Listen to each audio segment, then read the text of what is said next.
Bonjour et bienvenue sur netprof.fr. Dans ce cours, nous parlerons des diagrammes NTM. La résolution du problème des poutres est dans le tracé des diagrammes de l'effort normal, N, de l'effort tranchant T, et du moment flexion M. On parle de diagramme NTM. L'effort normal. Il est positif en traction, d'où négatif en compression. Soit une poutre soumise par un effort normal de 5 kN en traction à ses extrémités. Nous avons juste en dessous le diagramme qui porte en abscisse la distance en mètres, donc la longueur de la poutre, et en ordonnée la valeur de l'effort normal en kN. Nous avons ici une valeur constante de 5 kN positif vu qu'on est en traction. La même chose en compression nous donnerait donc un diagramme avec moins 5 kN en négatif. L'effort tranchant, T. Lorsqu'on parcourt la poutre de la gauche vers la droite, le sens positif est vers le haut. Lorsqu'on parcourt la poutre de la droite vers la gauche, le sens positif est vers le bas.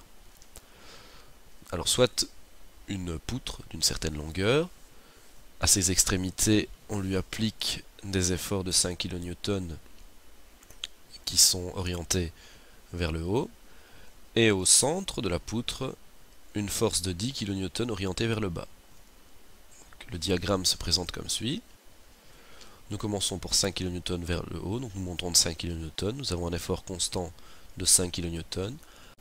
Arrivé au centre de la poutre, nous devons faire moins 10, on arrive à moins 5, et on continue. Un effort constant de moins 5 kN, plus 5, et on arrive sur 0. Le système est alors fermé. Le moment de flexion M. Lorsqu'on parcourt la poutre de la gauche vers la droite, le sens horlogique est positif. Lorsqu'on parcourt la poutre de la droite vers la gauche, le sens trigonométrique est positif. Alors, soit une poutre ayant à son extrémité gauche une force de 4 kN orientée vers le haut et un moment de 8 kN/m. Au centre, une force de 12 kN orientée vers le bas et à l'extrémité droite, une force de 8 kN orientée vers le haut. Voilà comment se présente le diagramme de l'effort fléchissant. Alors on va développer un peu plus. Dans un premier temps, nous avons donc un moment qui tourne dans le sens horlogique, donc il est bien positif. Donc on monte de 8. Ensuite, il faut prendre en compte la force de 4 kN. Donc on se place au centre de la travée et on applique la loi du bras de levier.